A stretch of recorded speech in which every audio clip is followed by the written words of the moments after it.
Pete Davidson took center stage in one of the few new sketches for this week's episode of Saturday Night Live. The 28-year-old comedian, who was seen earlier in the evening catching a movie in New York City with Kim Kardashian, starred in a hilarious black-and-white sketch inspired by classic Christmas films, as well as Robert De Niro's performance in Raging Bull, 1980.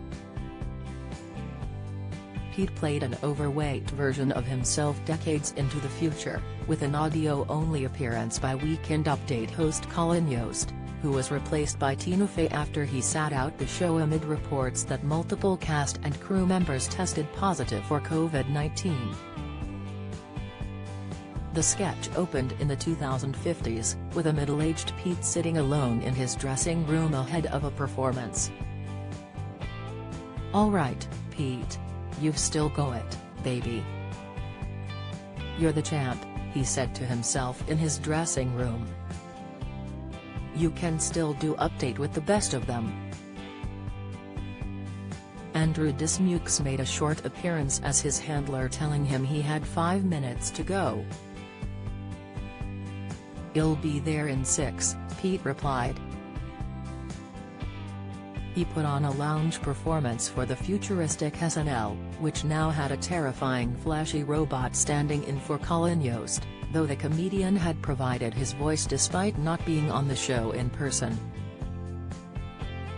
Pete performed terrible Staten Island jokes on stage that got no laughs, while Mikey Day egged him on to do his Chad character from the audience. "Okay," Pete replied, and the catchphrase was enough to placate them.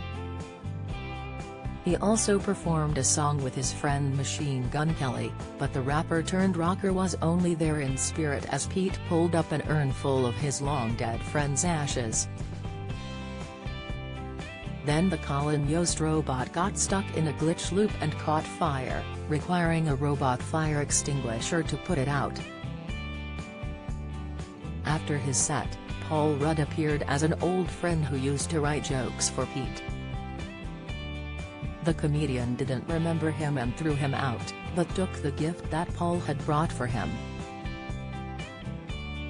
He opened it to see a note, "I saw this and thought of you," and a bag of weed, at which point he went out into the snow to bring Paul back in.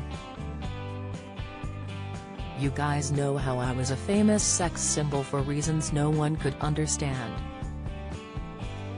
This is the guy that came up with that," Pete told his friends while they dined with Paul. "Was it his idea to cover your body in tattoos and then painfully remove them one by one?" Mikey joked. Pete ended the sketch with a somber farewell song while Paul watched from the audience.